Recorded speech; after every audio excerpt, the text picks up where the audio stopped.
Next up, we got She Thought She Was the Main Character, and Jay-Z humbled her. Patrick CC. Let's see what he cooked up this time. This is a photo of Jay-Z and Alicia Keys during their iconic 2009 VMA performance. But notice Jay-Z's face. He is angry, borderline disgusted. That's because standing next to him is a fan who is not supposed to be on that stage. This fan is a rapper named Lil Mama, who just made the biggest mistake of her entire life. Lil Mama intensely looks Jay in the face. She loves this song and wants to let him know. He swats her leg, basically telling her to get off the stage. Go away, shoe fly. But she doesn't listen. This performance was the grand finale of the night, with 9 million live viewers watching around the world. In its final moments, Lil Mama crosses her arms and leans up against the duo as if she performed the entire song. She exits Radio City Music Hall smiling ear to ear. She is on top of the world, but she doesn't realize that she just sabotaged one of the most powerful men in the music industry. And her career is about to come crashing down. The 2009 MTV Video Music Awards was the most chaotic award show in history, but most of you probably don't remember Lil Mama's even more than when Will Smith smacked Chris Rock moment, because the most notorious award show interruption of all time happened just 1 hour before, which overshadowed everything that happened afterwards. Pop sensation Shakira and Twilight superstar Taylor Lautner hit the stage to present the VMA for Best Female Video. The nominees are Lady Gaga, Poker Face, Kelly Clarkson, My Life Would Suck Without You, Beyonce, Single Ladies, Taylor Swift, You Belong With Me, Katy Perry, Hot and Cold, You Belong With Me was fire. So what? Best female video goes to Taylor Swift. Taylor Swift secured You her Belong With very Me first was VMA, fire! a moment she had dreamed of her whole life. But before she was able to give her acceptance speech, Kanye West runs on stage and snatches the mic out of her hand. I'm gonna let you finish, but Beyonce had one of the best videos of all time. Beyonce is confused. She didn't know Kanye would rush the stage, nor did she want him to defend her. The crowd begins booing and Taylor stands there in shock, unable to process what just happened. The crowd gives Taylor a standing ovation because they realize Ye just stole this important moment away from her. But unfortunately, they cut to commercial and shooed her off stage, where she broke down in tears in the green room. Kanye's stunt would basically be for nothing because Beyonce won the award for Video of the Year later on in the evening. I made that bitch famous. And instead of giving her acceptance speech, Bey invited Taylor back to the stage so she could have her moment. Although this incident would spark a decade-long feud, it seemed like Beyonce's damage control righted Kanye's wrongs for tonight. And just 5 minutes after Bey and Taylor left the stage, Jay-Z and Alicia Keys walked out. To think that the two of them and the dude that created all that commotion would be three of the biggest artists in the world. Still. In 2009, would you still have thought that? I wouldn't have. That's actually kind of crazy. Taylor Swift went from that to being like the Michael Jackson levels of fame. Same thing with damn near Beyonce too. Out to cap off the night with an iconic performance. And just before they hit the stage, State of Mind, which was an absolute smash hit in 2009, spending 5 weeks at the #1 spot on the Billboard Hot 100. This song is truly a timeless classic that inspires and uplifts. Alicia's powerful vocal presence will send chills down your forearms. Jay-Z's unmistakable New York swagger will have you feeling more confident than you ever have. If you're not from New York City, you felt like you were after hearing that song. Plus, the VMAs were being held in New York City, making the performance all the more special. It's also important to consider that these two were both in the latter half of their careers. This was Alicia Keys' fourth and final #1 hit song. She was only 28 years old, but had been popular for nearly a decade. With her being such an amazing vocalist, she didn't fit in well with the overly auto-tuned music that was starting to dominate the radio. This was also Jay-Z's fourth and final #1 hit song. Jay was already a 13-year veteran in the music industry by 2009, having released 11 albums with his best work behind him. It's not like he was washed up. I don't like Jay-Z's music. Being dedicated to I can't lie. I can't name a Jay-Z song off the top of my head right now. No, the story of OJ, that shit was fire. I can't name another Jay-Z song though. Not right now. Not off the top of my head. I can't lie to you. His home city, a city that embraced him and was pivotal to his success as a rapper, felt like a graceful bow out as the 39-year-old realized his classical lyrical hip-hop style did not fit in with the direction rap was heading. Metaphorically speaking, this song and performance was like him saying, "Thanks for everything." Here's one last celebration. So for Lil Mama to interrupt that moment was more destructive than she could have imagined. These performances take multiple days, sometimes weeks of rehearsal, so every move they make is calculated. Jay was killing it, Alicia's vocals sounded amazing, and it was seemingly going to be the magical finale they both envisioned. But then Lil Mama felt a little too inspired. Additional video footage was released that showed Beyonce actually tried to grab Lil Mama and prevent her from rushing on stage. Not again, she's probably thinking. The 19-year-old hits the stage. Jay looks at her confused as this was not a part of the rehearsal. He maintains his composure, but slaps her leg hoping she will scram. But she doesn't. Alicia hits her final note, the song concludes, and the crowd erupts into applause. Lil Mama mimics their closing pose, as if they had done the entire performance as a trio. Jay Bro, how have I never heard about this? Throws his arm around Alicia and turns his back to Mama, hoping the camera angle cropped her out. At the moment, she didn't realize it, but Lil Mama just interrupted a performance that was deeply special to a man that had the power to obliterate her career. A backstage source told gossip bloggers Rush and Malloy that Jay-Z was extremely unhappy with the situation. He went ballistic. He was screaming at the MTV producers about the lack of security. He apparently thought at first she was just a fan. Beyonce finally calmed him down. Although this is just a rumor, someone may have gotten word to Lil Mama that Jay was pissed, because she did an interview the very next day with MTV trying to explain herself. His whole adrenaline rush is just pumping. He comes on stage and he's singing New York, and you know, Alicia Keys is going, she's like, the big lights will inspire you. And really, I got emotional. So you, out of everybody, thought that it was a good idea to walk on the stage? I don't think that's a good explanation, big dog. I don't think it's a good explanation at all, big dog. Not a bit. Not a bit. There were like 500 people in that room. And you thought you was the only special one that should go on the stage? No. I actually got emotional. I felt like, yeah, New York, Jay. And I started to feel him. And I started to feel myself. And I just felt the energy. And I got up and I started walking towards the stage. And I got up there and I was just like rooting him on as a champion. With Lil Mama being born in Brooklyn, New York, it's no surprise that this moment, inspired her deeper than most. But she was not making an excuse. She wanted to say sorry for her interruption. If in any way Jay-Z or Alicia Keys felt offended, I want to apologize to both of you. I actually would love to have a one-on-one, because I felt like I was being felt, even dinner with Jay-Z or $100,000 on the stage at that moment. I felt like it was a bond. Lil Mama didn't mean any disrespect, and in the moment, she thought that they were vibing with her on stage. It was only until she rewatched the clip on the internet that she realized her mistake. Now that I'm home, like, wow, Jay-Z wasn't feeling that. Jay-Z feels like I disrespected him as opposed to praising him. That awkward moment when she was the only one that felt the bond. She should have kept that energy in her damn seat. LMAO. Exactly. Her apology seemed genuine, but people couldn't help but feel secondhand embarrassment, which often led to her being bullied in the hip-hop community. Lil Mama is a performer herself, and at that point had already done dozens of concerts. What if an upcoming artist she barely knew inserted themselves into her performance, let alone during an award show in front of all of her peers and 9 million live viewers at home? But the rumors that Jay was upset would be confirmed when he was interviewed on the Angie Martinez radio show just 2 weeks after the VMAs. I just thought like it was I would never, me personally, I would never do that. I would never have the nerve to do that.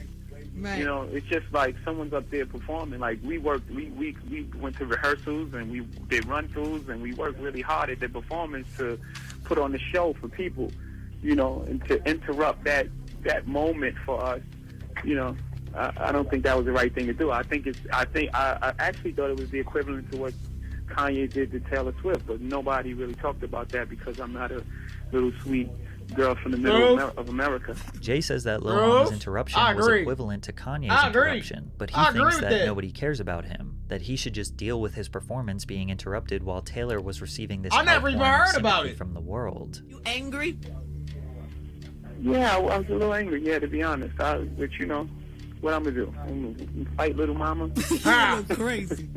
Yeah, I would tussle with her. You would have took Kanye's headline right away from him. Mama kept doing press about Jay-Z knocks out Lil Mama at the VMAs, continuing to express her deepest apologies. So I would definitely apologize because that wasn't my intent. Yeah. Never to be disrespectful to anyone. I've always been a respectful young woman in this industry. People know me for that, and they just be like, you know, we like Lil Mama. Unfortunately for her, the damage was already done. Everything she worked for was for nothing. Now, most of you probably know Lil Mama for this moment and her breakout single, Lip Gloss. But her first taste of the spotlight came from being featured on the official remix for Avril Lavigne's Girlfriend. She quickly became a teen sensation, dubbed the voice of the young people. Her song Lip Gloss was a jovial, kids bop style banger that debuted at number 95 on the Billboard Hot 100 in 2007. Then 2 weeks later, it moved all the way to the number 10 spot. Lip Gloss did get some heat from the hip-hop community, but that's to be expected. My lip gloss is popping. My lip gloss is cool. But her second single was a little too cringe. G-Slide samples the nursery rhyme Wheels on the Bus. But just as she was building momentum, tragedy struck for Lil Mama. Her mother, Tara Kirkland, sadly passed away after losing a 4-year-long battle with cancer. Lil Mama recalls, "She didn't look sick. She didn't act sick. She still had her energy and smile and was always loving and sensitive." Kirkland was able to see her mother just 6 days before her passing, as she was gearing up to open for Chris Brown and T-Pain on tour. Just before their show in Atlanta, her father broke the news to the 18-year-old. "I couldn't feel. I couldn't cry. I was in a daze. It was a shocking moment." She was just 18 years old when she lost her mother, but she didn't have time to cope or grieve. She had a career she needed to build. So Lil Mama got back on the road and released her second biggest single ever. So did Jay-Z finish her career or not? It sounds like she got a career, dog. Brown and T-Pain, which scored her second number 10 on the Billboard Hot 100. Her debut album released in 2008, peaking at number 25 in the US and charting in multiple other countries. No doubt this was a decent success, but she actually gained way more notoriety from her remix of Lil Wayne's A Milli. Now, her bars were just okay, but her fierce delivery and extreme confidence really stood out as there was a lack of female rappers in 2008. He even brought her on stage at the Powerhouse Music Festival to perform her remix in front of thousands. Lil Mama had the full package to be a star. She could rap, she could dance, which landed her a consistent job as a judge on America's Next Best Dance Crew from 2008 to 2012. She could even sing too.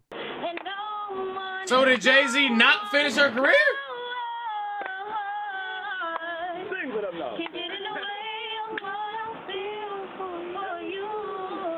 Unfortunately, because of her mishap with Jay-Z, nobody respected her. Since the VMA incident, people suspected that she was blackballed from the music industry. Being blackballed essentially means that you won't get any press, you won't get any radio play, you won't get booked for shows, and definitely not get recognized by award shows like the VMAs or Grammys. And you get blackballed not because you aren't talented, but because you made enemies with someone in high places. There have been rumors that Jay-Z used his power to spread word throughout the industry not to work with Lil Mama, and the timeline matches up, because afterwards, her music career was over. Now, this could be nothing, but I noticed her Billboard profile has been erased. Pretty much any artist who has had a Hot 100 or any Billboard charting song or album will have a page dedicated to them. Lil Mama doesn't anymore. I was able to find a screenshot from 2021 that shows her old profile and credits her 2 songs that both reached number 10 on the Billboard Hot 100, but now her page disappeared, almost like someone's trying to erase her history. That's the hate was stronger than ever. She was brutally booed off stage at Webster Hall in New York City.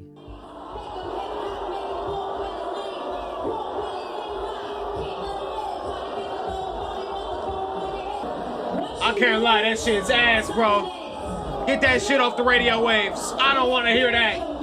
Get that off the radio waves. But the hate and attitude towards Lil Mama couldn't be expressed any clearer than Charlemagne the God, who tried as hard as he could to break her down while interviewing her. In the very beginning of her radio interview with The Breakfast Club, Charlemagne questioned Lil Mama's musical talent and cockiness due to a lack of accomplishments. You actually have to accomplish a lot more before you come off as cocky as But you I do. didn't come off as cocky. I come off as confident. I believe in God. And I'm not going to come up to a radio station or anywhere else and let anybody strip me of my pride. It seemed like Charlemagne took Lil Mama saying, "I'm not gonna let anyone strip me of my pride," as a challenge, because he continued making disrespectful comments regarding her career. Goddamn Charlemagne. It's viral, radio, everywhere. Well, you need a better internet team. It's perfect. You need a better internet team on Team Period, because I've never heard of that record. Well, you gotta look it up. You're not checking for me. You looking for Jay-Z and Alicia Keys to me. I check for everybody. The last headline we saw about Little Mama. Little Mama says Nicki Minaj stole her style. Of course. All right, so what headlines are you? Lil Mama stayed strong, so CTG started to get petty, insulting the way she looks. Chill out, Jurassic Park, Tyrannosaurus Rex, prehistoric face. It seemed like she wasn't giving in, and even her team was in the background unhappy with Charlemagne's comments. I'm sitting there trying to tell her the truth. Y'all the ones who be lying to Little Mama. Ain't nobody checking for Little Mama in these streets. Nah, I feel you though. But I mean, you Envy, am I lying? You one of the biggest DJs out of Envy. Is anybody checking for Little Mama? Tell the truth. When the last time somebody said, yo, play a Little Mama record in the club? Not at this present time. When the last Angela, time I put out a record? You just said you got so much music out. Yo, see, now he's That's playing. what she said. But ultimately, he got the best of her, and she broke down. When I was 17 years old, I put out an album while my mother was dying of cancer. That right there alone is a struggle. That's hard. Damn That's it. tough for anybody. Charlemagne got her. Speak for itself. Charlemagne My did it. actions will speak for itself. My mother will be proud. My father will be proud. I think you got a real story to tell, and I think you should tell it. And, you know, stop focusing on the gimmicks and stop letting people But I'm make not you out focused to on be a the gimmick. caricature. Because right now you're like a caricature yourself. His attempt to try and be understanding and empathetic at the end came off as disingenuous, which can be confirmed when he later admitted that he went into the interview with the intention of making Lil Mama cry. I told him the day before. Didn't I tell you, Angela? We was in the bar, we was drinking. I said, I'm gonna make Lil Mama cry tomorrow. Didn't I tell you that? Doesn't make it right. But he No. has. Lil Mama was beaten up by the music industry, ridiculed and mocked. asshole. She apologized time and time again, but it was never good enough for anyone. What's crazy about this situation is Alicia Keys finally responded almost a decade later. She didn't even really seem to care. She didn't even know. Never forgive Little Mama for that whole situation that went down. Of course. Listen, to this day, I truly never knew she was even on the stage. That's the craziest part of the whole thing for me. I was on that stage. Straight up locked Jay was in. in the middle. She was on the other side of Jay, and I never saw her.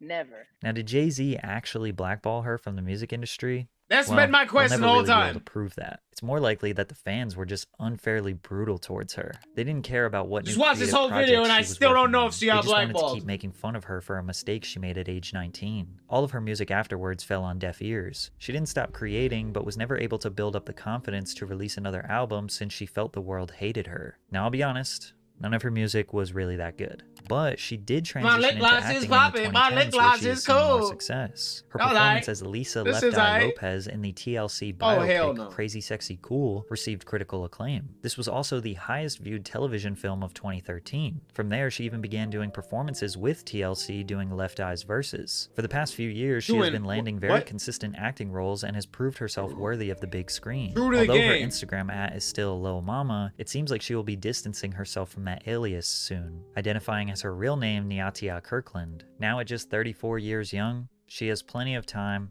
and talent to rewrite her narrative. Well, shit. Is it another Patrick CCW? Because I still don't know if she got blackballed. And that was the main question I went in this video with. Well, we'll say it's another Patrick CC. V. Let me know what y'all thought about it.